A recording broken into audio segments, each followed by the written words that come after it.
Saudações, eu sou o Android e nesse vídeo eu vou fazer o Iceberg do Roald Dahl e eu vou tentar focar mais na carreira dele. Vai ter sim curiosidades sobre os livros dele? É claro que terão, mas vamos nos focar principalmente na carreira. Então quem deu a sugestão vai estar na descrição, chega de enrolação e vamos lá.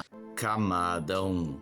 A superfície. Origem do nome. No dia 13 de setembro de 1916, em Llandaff, Grã-Bretanha, nasceu o escritor Roald Dahl, filho de pais noruegueses que deram seu nome em homenagem a Roald Amundsen, líder da primeira expedição a chegar ao Polo Sul e considerado um herói nacional na Noruega. Livros. Durante a sua carreira, ele foi um autor bem prolífico que escreveu mais de 40 livros, sendo que 17 eram infanto-juvenis, e algumas de suas obras mais conhecidas incluem A Fantástica Fábrica de Chocolate, Convenção das Bruxas, Matilda, James e o Pêssego Gigante, O Bom Gigante Amigo e dentre outros. Filmes. Por ser um autor muito influente tanto na Inglaterra quanto nos Estados Unidos, houveram várias adaptações dos livros de Roald Dahl, apesar de que muitas delas o próprio autor não viveu para ver, mas as que ele viu ele teve opiniões fortes, para dizer o mínimo, e eu vou explicar melhor no Iceberg. A altura. O autor tinha nada mais ou menos que 1,98 m, ele tinha quase 2 metros, e por causa dessa altura colossal, ele teve algumas dificuldades, principalmente no fim da sua vida, em que devido à sua altura colossal, danos sofridos na época da aeronáutica e a sua cadeira e mesa não serem tão adequados para o seu tamanho, ele sofreu com dores nas costas crônicas. A aeronáutica. Durante a sua juventude, o autor foi da Força Aérea Real, sendo o líder de esquadrão do Rifles Africanos do Rei, esquadrão de número 80, inclusive o autor já lutou na Segunda Guerra Mundial e eu vou entrar em detalhes do porquê ele abandonou a aeronáutica.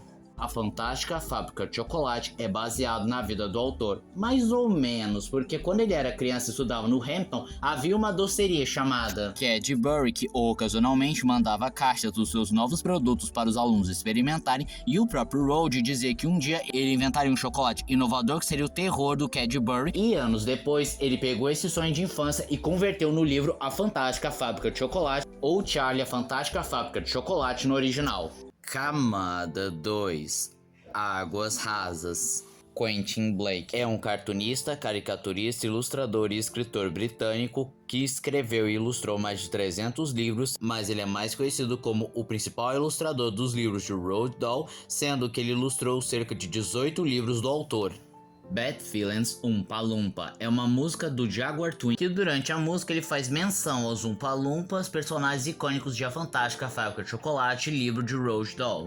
Ele não gostou das adaptações. Não é segredo pra ninguém que quando Roald Dahl viu o filme A Fantástica Fábrica de Chocolate de 1971, ele repudiou a todo custo, dizendo que o Willy Wonka não era aquele que ele havia escrito. Ele não gostou das partes musicais, não gostou da direção, das mudanças, principalmente do título, que no original é Charlie and the Chocolate Factory, mas eles mudaram para Willy Wonka and the Chocolate Factory para poder vender, e eu vou falar um pouco melhor sobre esse fato deles tentarem vender produtos do Willy Wonka. E ainda por cima ele não gostou a um ponto de barrar a adaptação da sequência que era Charlie e o Grande Elevador de Vidro, e esse fato marcou ele tanto que quando ele morreu ele deixou em seu testamento coisas que devem ser adaptadas e seguidas caso queira fazer uma adaptação de algum livro dele. Ele quase não foi acreditado em Convenção das Bruxas. Na versão de Convenção das Bruxas de 1990, Roald Dahl ele deu aquele aval para poder adaptar o livro e até gostou da escalação da Angélica Houston como a Grande Bruxa, mas ele viu algumas sessões testes e simplesmente repudiou, descrevendo como um terror real e de puro mau gosto, tanto que ele pediu para que removesse seu nome dos créditos de tão desgostoso que ele ficou, mas uma carta de cortesia do Jim Henson, sim, o mesmo criador de Vila Sésamo e os Muppets que estava trabalhando no filme, o fez mudar de ideia. Tom e Jerry na Fantástica Fábrica de Chocolate. Esse foi um filme lançado no ano de 2017 em que coloca o Tom e Jerry no filme de A Fantástica Fábrica de Chocolate de 1971, mas a maioria dos fãs não gosta desse filme, considerando um dos piores filmes do Tom e Jerry por questão de roteiro ou pelo fato dos personagens não se encaixarem tão bem na história da Fantástica Fábrica de Chocolate, ou principalmente a animação de baixo orçamento que dá uma impressão bem esquisita, principalmente alguns frames que se você parar, os personagens ficam com uma cara bem suspeita. Patricia Neal foi uma atriz muito conhecida pelos seus trabalhos como O Indomável, que inclusive lhe concedeu o Oscar de melhor atriz, Os Waltons, A Primeira Vitória e O Dia que a Terra Parou, mas ela também foi casada com Roald Dahl do ano de 1953 a 1983, e eles ao todo tiveram 5 filhos, sendo que 2 deles, Theo e Olivia, são muito conhecidos por terem um destino muito trágico. Camada 3. Águas Médias. Musicais. Como mencionado anteriormente, as obras de Roald Dahl fazem bastante sucesso e geraram várias adaptações, inclusive versões musicais, e as que se destacam são justamente A Fantástica Fábrica de Chocolate e Matilda, duas das principais obras de Roald Dahl. E aqui fica a curiosidade que em Matilda, uma das atrizes que fez o papel da Matilda foi a atriz Millie Shapiro, muito conhecida por fazer o papel da Charlie em Hereditário. Experiência de quase morte. No ano de 1940, para ser mais específico, 19 de setembro de 1940, Dahl voaria com seu Gladiator de Abu Suei, no Egito, até Amirira para recarregar combustíveis e logo até Fouca, Líbia, para uma segunda carga. Daí voaria até a pista do Esquadrão 80, a 50 km ao sul de Mersam Matrud. No trecho final, não pôde encontrar a pista e com pouco combustível e com a noite caindo, viu-se forçado a tentar uma aterrissagem no deserto. Infelizmente, o trem de aterrissagem golpeou com uma rocha e o avião caiu. Roald acabou fraturando o crânio, rompeu o nariz e ficou cego, conseguindo se afastar do avião em chamas e desmaiou. Mais tarde, escreveu seu acidente, seu primeiro trabalho escrito publicado. Numa investigação da RAF sobre o incidente, foi descoberto que o local lhe foi indicado para voar estava completamente errado. Ele tinha sido enviado a uma zona entre as forças britânicas e italianas, e ele ficou cego por 8 semanas, e a primeira coisa que ele viu quando recuperou a visão foi uma enfermeira com a qual ele teve um caso. Anos depois, em 1942, ele escreveu no Saturday Evening Post no dia 1º de agosto de 1942, chamado Short Down Over Libya, abatido na Líbia, que descreve completamente seu acidente. Vale ressaltar que o título original era A Pieces of Cake, mas ele alterou o nome porque soava bem mais dramático, apesar de que o incidente não tinha nada a ver com a ação inimiga. Removido da escola. Quando ele tinha 8 anos e estudava na Catedral de Llandaff, Roald e 4 de seus amigos foram golpeados com bastão pelo diretor após colocarem um rato morto que encontraram em uma aula no colégio em um pote de doces numa loja local. Na opinião da mãe de Roald, o castigo foi considerado desmedido e ela tirou imediatamente ele de lá. Matilda foi dedicado para a mãe de Mara Wilson. Suzy Shapiro Wilson era a mãe de Mara Wilson, a intérprete da Matilda no filme de mesmo nome, em que ambas gostavam bastante do livro Matilda, e ela acabou assinando o contrato com Danny DeVito ao saber da adaptação, mas infelizmente Suzy acabou descobrindo ter câncer de mama avançado que não foi bem tratado pelos médicos e não pôde ver e nem acompanhar a sua filha. Ela chegou a ver um corte bruto do filme sem os efeitos especiais, que sim, ela chegou a elogiar, mas ela nunca pôde ver o filme completo porque ela acabou falecendo pouco tempo depois. Por conta disso, tanto a própria Mara quanto a produção dedicaram o filme Matilda à memória de Suzy. O Bom Gigante Amigo foi escrito em homenagem à sua filha. Olivia era uma das filhas de Roald Dahl que infelizmente perdeu a sua vida aos 6 ou 7 anos de sarampo e encefalite, e em homenagem a ela, ele escreveu O Bom Gigante Amigo. Boy, Tales of Childhood é uma autobiografia, ou seja, foi o próprio Roald Dahl que escreveu a história de sua vida, em especial a sua infância e trajetória até aquele ponto. Camada 4. Águas Profundas. Wormwood. Esse é o sobrenome da família da Matilda, e esse nome não foi escolhido aleatoriamente, pois Wormwood significa absinto, uma planta que, apesar de ser usada para consumo e bebidas, quando consumida em excesso pode ser mostrado como tóxica e mortal, o que se encaixa bem com a família da Matilda, que durante o livro e o filme são mostrados como uma família tóxica. Roald Dahl Marvelous Children Charity é um programa de caridades usando o nome do autor que provê enfermeiras para crianças de famílias carentes, e a cada livro que você compra, 10% da compra vai para essa associação. Roald Dahl Plass. Em 2002, uma praça de Cardiff foi rebatizada com esse nome. Plass quer dizer praça em norueguês, em referência às raízes norueguesas do escritor. Também há pedidos populares de que ergam uma estátua permanente de Dahl na cidade. Roald Dahl Funny Prize é um prêmio anual para autores de ficção humorística infantil, criada no ano de 2008. Museu The Roald Dahl Museum and Story Center é um museu dedicado à obra e vida do autor, localizado numa vila que ele viveu seus últimos 36 anos. Camada 5. Águas Insondáveis. As bruxas eram homens. Esse tópico se refere à Convenção das Bruxas de 1990, em que na cena em que aparecem as bruxas quando elas removem suas perucas, por uma questão de custos e viabilidade, várias das bruxas na cena na realidade eram homens vestidos de mulheres. Willy Wonka, um psicopata, e premeditou tudo. Bem, uma das maiores teorias sobre a fantástica fábrica de chocolate é como os Oompa Loompa sabiam exatamente o que ia acontecer e tinham a música toda preparada, e por que o Willy Wonka não parecia surpreso. Na realidade, ele não parece ter algum tipo de empatia, não sente arrependimento, não se apieda de nenhuma das crianças. Não, ele age com uma tamanha naturalidade, como se fosse mais uma terça-feira. A teoria afirma que o Willy Wonka é um psicopata, ou seja, ele é incapaz de sentir emoções, não pode sentir empatia, e um manipulador nato que pode muito bem ter estudado cada uma das crianças, porque no livro, no filme, são estabelecidos que ele possui espiões por todos os cantos, que pode ter estudado suas fraquezas, seus pontos fortes. Ele premeditou colocando o bilhete dourado para que exatamente criança tal conseguisse adquirir e preparou armadilhas pegando os pontos fracos das crianças.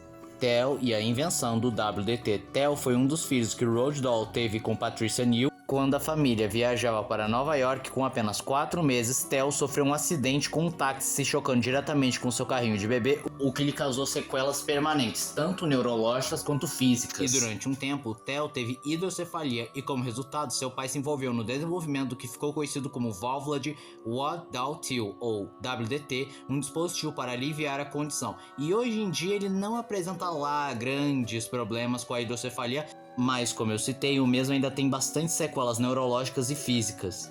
Final alternativo de Convenção das Bruxas. Na versão de 1990 de Convenção das Bruxas, haviam 2 finais. O primeiro final, que era fiel ao livro, em que Luke, o protagonista, não voltava a ser humano e permanecia como um rato, e um outro que ele consegue voltar a ser humano. Ambos os finais foram exibidos em sessões testes, e a versão em que Luke voltava a ser um menino foi muito melhor aceita e foi para a versão final do filme. O Vovô Joey é o verdadeiro vilão da Fantástica Fábrica de Chocolate. Muitos teorizam que o Willy Wonka não é o verdadeiro vilão de A Fantástica Fábrica de Chocolate. Na realidade, é o Vovô Joey, um dos avós de Charlie, em que os fãs notaram certas características reprováveis no personagem, como por exemplo, apesar da família viver em uma condição financeira péssima, ele não abre mão do seu dinheiro para comprar cigarros e não ajuda a sua família. Ou quando Charlie consegue o bilhete dourado, ele se levanta sem mais nem menos e começa a dançar. Lembrando que é estabelecido que ele não se levanta da cama há anos, ou seja, muitos fãs teorizam que ele fingiu uma deficiência para não ter de trabalhar, e na versão do Tim Burton fica claro que ele tem toda a vitalidade para conseguir trabalhar, em que ele varre a casa e ajuda a limpar tudo sem nenhum problema ou sinal de fadiga. Referência a Roald Dahl em Matilda. Bem, quando a Matilda e a Senhorita Honey entram na casa da Senhora Trunchbull, elas se deparam com um quadro de Magnus, o pai da Senhorita Honey, sendo que na realidade a imagem pintada é do autor Roald Dahl. Gremlins. Não, esse tópico não se refere aos 2 filmes de Gremlins lançados nos anos 80. Na realidade, Gremlins se refere ao primeiro livro infanto-juvenil lançado por Roald Dahl no magazine da Disney em 1943 e que foi considerado e escrito para virar um filme animado da Disney. E a história é baseada nas experiências que Roald Dahl teve na aeronáutica, que conta a história de Gus, um piloto que está se dirigindo para o Canal da Mancha até que ele é abatido por um Gremlin, e quando ele cai, ele convence o Gremlin a ter um inimigo comum, que é Adolf Hitler e os nazistas, e que ambos devem combater o mesmo. A produção foi extremamente problemática, não só por diferenças criativas entre o Walt Disney e o Roald Dahl, como também havia uma cláusula do exército que não permitia que o Roald fizesse esse filme, não pudesse utilizar a imagem, teria certos problemas com direitos autorais e de distribuição. Com o passar do tempo, o filme acabou se transformando num curta para depois ser cancelado. Wonka's Bar. Esta foi uma marca lançada nos anos 70 como uma forma de tentar vender um produto baseado no filme A Fantástica Fábrica de Chocolate, e a parceria foi feita tanto com a produtora quanto com o próprio Mel Stuart, o diretor do filme, com a Quaker, e a única condição é que mudassem o título, ao invés de ser Charlie and the Chocolate Factory, fosse Willy Wonka and the Chocolate Factory, lançando assim a Wonka's Bar. No entanto, o produto não foi bem recebido porque na época o filme foi um fracasso, houve uma péssima iniciativa de marketing não conseguindo vender os produtos, o que também causou o derretimento e a perda total de produtos, e recolheram as poucas unidades que estavam presentes. Um dos poucos produtos que fez sucesso e sobreviveu por um longo período foi a Rainbow's Nerd. Charlie e o Grande Elevador de Vidro e Charlie na Casa Branca. Charlie e o Grande Elevador de Vidro é a sequência de Charlie e a Fábrica de Chocolate, que nunca foi adaptado, tanto porque o próprio Roald Dahl proibiu a sua adaptação, como também há certas discussões dizendo que a história não era muito boa e não chamava tanta atenção, não só por ser uma história feita nas coxas, melhor dizendo, como também não traz a Fábrica de Chocolate de volta.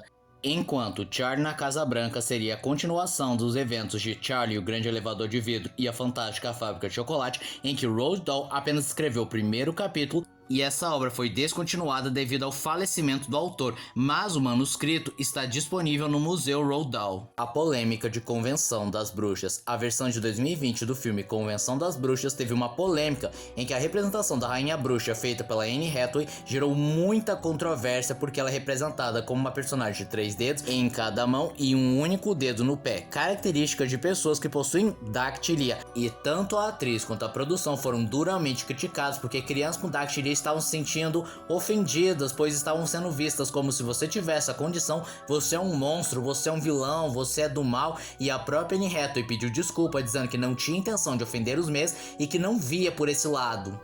Piadas adultas. Além de um ótimo escritor infanto-juvenil, o mesmo era bem sagaz, perspicaz e meio ácido em algumas ocasiões. Por conta disso, ele colocou certas piadas e referências que só os adultos poderiam pegar, como alguns casos são. Em A Fantástica Fábrica de Chocolate, de 1971, existe um comentário que a própria Violeta está cutucando o nariz e aí fala que é nojento. Então eles acabam mencionando o ato de cuspir, e a própria Violeta responde que cuspir é nojento, e o Willy Wonka apenas responde: eu conheço um hábito que é bem mais. E o que seria isso? E alguns interpretam que é uma piada sobre engolir sêmen e não cuspir. Ou em uma cena que os personagens acabam lambendo uma parede, o próprio Willy Wonka fala que o desenho do morango tem gosto de morango e Snowsberry tem gosto de Snowsberry, só que ninguém entendeu a piadinha.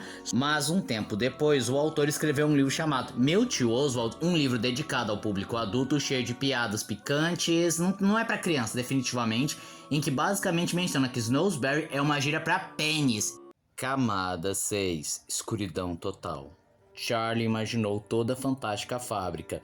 Existe uma teoria que fala que o Charlie imaginou toda a fábrica de chocolate porque é muito absurdo a fábrica existir. Ele imaginou os Umpa-Lumpas, imaginou o Willy Wonka como um ser bem excêntrico, imaginou que seu avô havia se levantado porque ele não se levantava há anos. Mas essa teoria acaba sendo aquele clichêzão do o personagem estava em coma, tudo foi imaginação, tem problemas mentais. A Maldição das Bruxas. Existe uma lenda urbana dizendo que Convenção das Bruxas de 1990 é um filme amaldiçoado. Ao começar que o filme ficou mais de um ano arquivado depois do rompimento da Lorimar Studio, que desenvolveu o filme, inclusive esse é o último filme lançado pela própria Lorimar. No dia 16 de maio de 1990, Jim Henson, que ficou responsável por fazer os animatrônicos dos ratos, veio a falecer de pneumonia, enquanto que no dia 23 de novembro do mesmo ano, Roald Dahl, o autor da obra, veio a falecer pela síndrome mieloplástica, ou SMD, uma doença sanguínea rara que pode avançar para uma leucemia. E 4 anos depois, Maisie Therin, que fez o papel da avó, morreu de câncer. Enquanto os atores fizeram Luke e Bruno, os meninos do filme, nunca mais voltaram a atuar. Matilda acabou com Mara Wilson. Mara Wilson foi a intérprete da Matilda, com o qual ela foi extremamente elogiada e muitos apontavam que ela seria uma futura estrela e tinha muito futuro pela frente, mas ela acabou fazendo poucos filmes para só depois abandonar de vez a carreira de atriz. E a mesma chegou a explicar que o grande motivo foi porque durante as gravações, como mencionei em algumas camadas anteriores, ela perdeu a sua mãe para o câncer, assim como ela também começou a sofrer muitos assédios, principalmente de homens mais velhos que mandavam cartas admitindo até ter um desejo sexual pela mesma, lembrando que na época elas tinham apenas 11 anos de idade.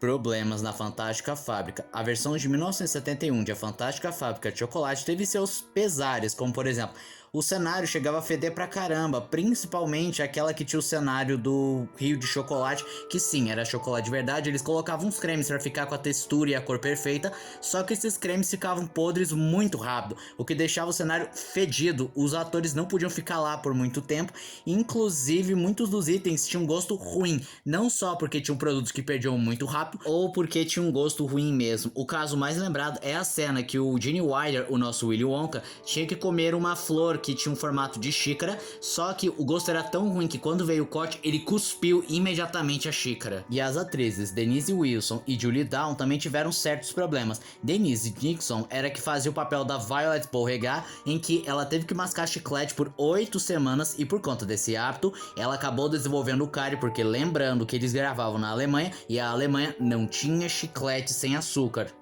Já a Julie Down, que faz o papel da Veruca Salt, tinha uma cena que ela precisava quebrar algo ali contra umas pedras, só que ela acabou cortando o próprio joelho e é possível ver no próprio filme que ela tá com um machucado na perna que ainda está sangrando. Mas o caso mais problemático com certeza foi a cena em que o Willy Wonka despeja uma espuma contra seus visitantes e essa espuma na realidade era espuma de extintor de incêndio. Só que o problema é que esse produto é muito tóxico e provocou reações alérgicas nos atores que tiveram que ser atendidos imediatamente. Não houve sequelas nem problemas tão grandes, mas foi muito perigoso. Os nazistas mataram os Oompa-Loompas. Quando estavam preparando para filmar o filme A Fantástica Fábrica de Chocolate de 1971, eles decidiram gravar na Alemanha porque seria bem mais barato os custos e eles foram procurar pessoas com nanismo para fazer o papel dos Oompa-Loompas, mas eles não foram bem sucedidos e o grande motivo disso é que os anões foram exterminados pelo partido nazista. Por conta disso, eles tiveram que importar os anões de vários países, inclusive Inglaterra, Malta e Turquia. E pelo fato de nem todos os anões serem ingleses e não dominarem a língua, eles tinham muita dificuldade em dominar o roteiro, e é possível notar tanto na versão original quanto na versão dublada que a boca não sincroniza tão bem com a música, eles parecem ter alguma dificuldade. Matilda é uma propaganda antinazismo. Bom, o próprio Roald Dahl chegou a comentar que Matilda seria, entre aspas, uma crítica ao nazismo, em que a senhorita Trunchbull é a representação de Adolf Hitler e a Matilda seria a representação de uma menina judia que é mandada para um campo de concentração, no caso a escola, em que a tirana constantemente tortura seus alunos, ou melhor, os judeus e minorias que os nazistas capturaram. E apesar da interpretação ser válida e o próprio Roald Dahl lutou na Segunda Guerra Mundial, chega a ser um tanto questionável levando em conta uma afirmação que o autor disse que eu vou falar um pouquinho mais pra frente. Willy Wonka Experience foi um evento baseado na Fantástica Fábrica de Chocolate e provavelmente para promover o filme Wonka, em que você poderia conhecer o Willy Wonka, os Oompa-Loompas, viajar pela fábrica, só que o problema começa que os materiais de divulgação foram feitos por inteligência artificial e muitos dos materiais eram coisas impossíveis de existir na vida real, e quando chegou o dia do evento era apenas um galpão com alguns detalhes que lembravam bem vagamente a Fantástica Fábrica. Os atores não pareciam lá muito animados porque provavelmente eles não foram pagos e tudo foi muito mal organizado, tanto que os pais chegaram a chamar a polícia por propaganda enganosa e eles terminaram o evento bem precocemente, da maneira mais porca possível, apenas jogando um papelão dizendo estamos fechados. Willy Wonka é um canibal. Muita gente defende que o Willy Wonka na realidade é um canibal porque ao começar que na versão de 2005 ele brinca fazendo piada de canibalismo, falando que tudo ali na fábrica é comestível, inclusive ele, mas isso seria canibalismo, coisa que não é bem visto para algumas pessoas, dando a entender que para ele canibalismo não é errado. E a teoria vai mais longe, pegando a versão de 71, em que quando as crianças sofrem sua punição, eles não saem da fábrica, dando a entender que provavelmente eles foram transformados no recheio de chocolate, dizendo que o grande ingrediente secreto do Willy Wonka é carne humana e por isso ele demitiu absolutamente todo mundo para que não descobrissem seu segredo sujo.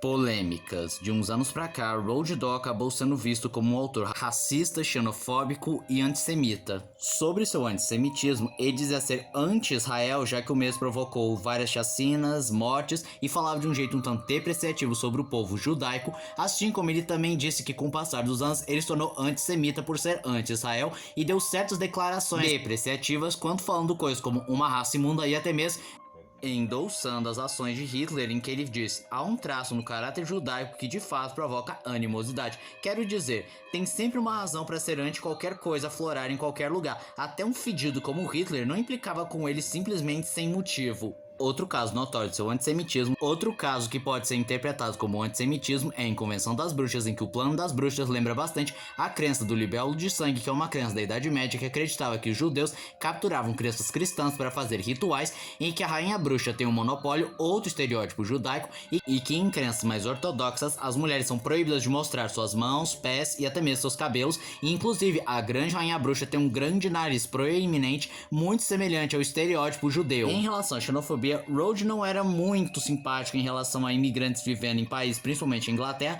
o que mais uma vez casa com a questão do antissemitismo, que ele disse que não era bem-vindo judeus. E uma citação em James e o Pêssego Gigante, o Sr. Gafanhoto acaba dizendo que prefere ser assado e comido por um mexicano, o que é algo bem racista e um tanto xenofóbico. Em relação ao racismo, a sua principal crítica é sobre os Oompa-Loompas, que são retratados como pigmeus de pele escura e com gritos estridentes de guerra e que foram escravizados pelo próprio próprio Willy Wonka.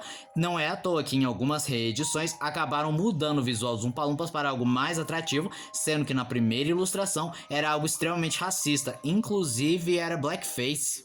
Outra polêmica muito pouco comentado foi a discussão que ele teve com Eleanor Cameron, em que seu livro Horn the Book, ela faz uma reflexão sobre os clássicos da literatura infantil e sobre o que torna um livro infantil bom, culturalmente enriquecedor e adequado para as crianças. Em meio às suas reflexões, ela acabou criticando o livro A Fantástica Fábrica de Chocolate, catalogando como sendo pobre, raso, insípido para as crianças e pouco sofisticado em termos literários, afirmando que o que me oponho em Charlie é sua falsa apresentação da pobreza e seu falso humor que se baseia em punição com nuances de sadismo.